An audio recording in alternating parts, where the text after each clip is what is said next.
حقائق اور بھی بہت ہیں، اور اس حوالے سے باقی سیکوینس آف ایونٹس میری اگست 2022 اور 2023 تک کی تقریروں اور پریس کانفرنسز میں مل جائے گا، مگر خلاصہ یہی ہے کہ عمران خان دور میں نہ ڈرون حملہ ہوا اور نہ ہی دہشت گرد آئے، اور نہ آپ کی غلط پالیسیوں کی منظوری دے کر قوم کو نئی جنگ کا ایندھن بننے دیا گیا۔ وہ مکمل طور پر ڈینائی کر رہے ہیں مراد صاحب کہ جی عمران خان صاحب کا اس سے کوئی تعلق نہیں، یہ سراسر اس وقت کی ملٹری اسٹیبلشمنٹ کی پالیسی تھی کہ افغانستان میں موجود تحریک طالبان کو پاکستان میں آ کے مذاکرات بھی کرنے اور ری سیٹلمنٹ کا ایک پوائنٹ رکھنے کے ان کو دوبارہ ادھر رکھا جانے کا آپ ہماری گورنمنٹ کے اوپر نہ ڈالیں۔ تو کل کہا تھا نا ڈی جی آئی ایس پہ آنے کہ پورے پاکستان کو یا قوم کو خون دے کے اس کی قیمت چکانی پڑتی ہے ان غلط فیصلوں کی، کس نے کہا تھا ری سیٹلمنٹ؟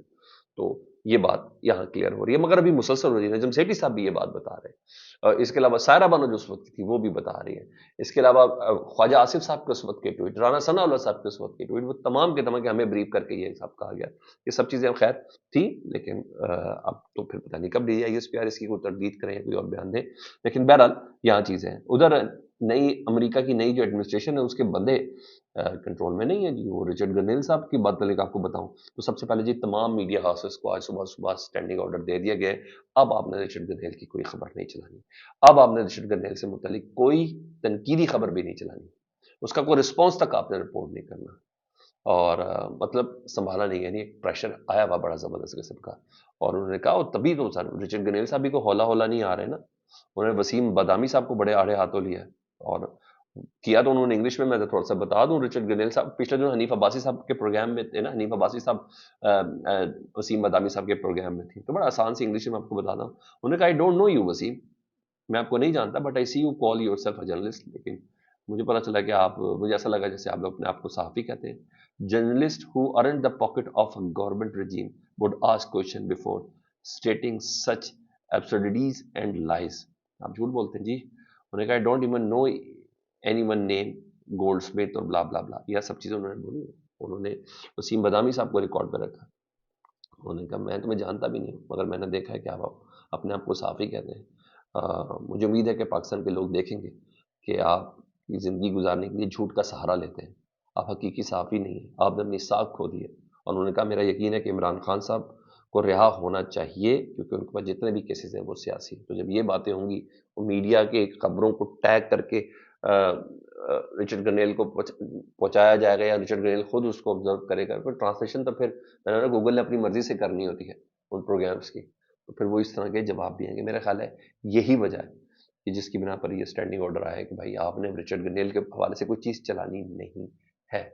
دوسری خبر ہے مگر اس خبر کی تھوڑی تفصیل کی تشنگی باقی ہے، وہ ہے پشاور ہائی کورٹ میں پاکستان تحریک انصاف جا رہی ہے، یہ فوجی عدالتوں میں جو ابھی 60 افراد اور اس سے پہلے 25 افراد کو جو سزائیں دی گئی ہیں ان کے حوالے سے اپیل دائر کرنے کا فیصلہ کیا گیا، پھر نیکسٹ پروسیس ہوگا پنجاب لاہور ہائی کورٹ اور پھر اسلام آباد ہائی کورٹ، حالانکہ سپریم کورٹ میں یہ معاملہ سبسیڈے سے ہے اور یہ ساری مشروط سزائیں کہ جب تک سپریم کورٹ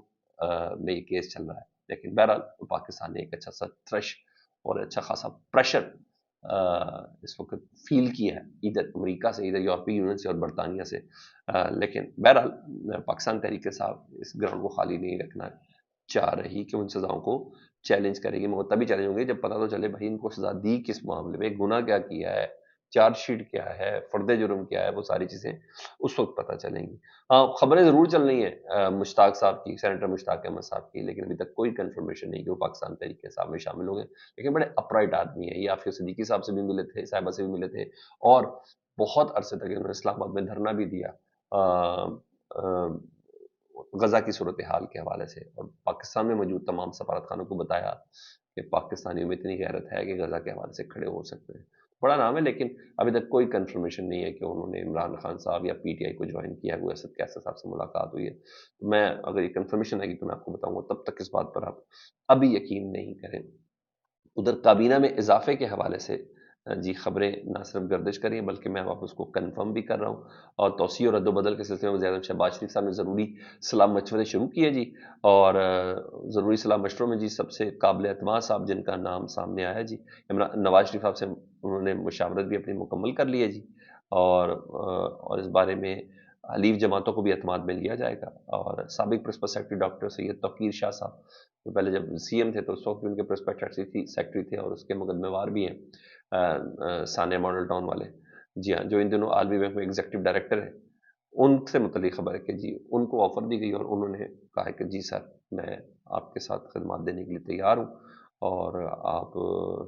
انہیں دعوت قبول کر لیا۔ تو 7 سے 8 نئے وزیر ہیں جن سے متعلق رکھنا، اور اسپیشلی 26ویں ترمیم میں جن لوگوں نے ٹوٹ کر کردار ادا کیا اس میں ڈیفینیٹلی کچھ لوگ بھی شامل ہیں۔ تو یہ تمام چیزیں اب آؤں ذرا میں اس امریکہ پہ ہوئی پابندیوں کے حوالے سے جو چین نے کیا ہے۔ پاکستان پہ امریکہ نے، آپ کو پتا 4 میزائل ہماری جو سپلائرز کمپنی تھی یا وینڈرز تھے ان کے اوپر پابندیاں لگائی ہیں، تو چین نے تائیوان کو اسلحہ فراہم کرنے والی 7 امریکی کمپنیوں پر پابندی لگا دی ہے، اور ان کمپنیوں اور افراد کے ریئل اسٹیٹ اور دیگر تمام اثاثے منجمد کر دیے گئے ہیں۔ چینی وزارت خارجہ کہتی ہے کہ امریکی اقدام ہمارے اندرونی معاملات کی خلاف ورزی تھی، اور اسے کہتے ہیں سر جیسے کو تیسا، اسے کہتے ہیں جیسے کو تیسا۔ آپ نے ہمارے میزائل پروگرام میں نے کہا تم اصل جو سپلائی تائیوان میں کرو تم سب کی پابندی لگا دیتے ہیں۔ کرم ایجنسی کے حوالے سے خبر یہ ہے کہ دستخط ہو گئے سر کرم ایجنسی میں، یہ خبر ہے کہ آج ہر حالت میں انہیں، جس وقت میں بات کر رہا ہوں تو میرا خیال ہے یہ پروسیس آج کا ہے۔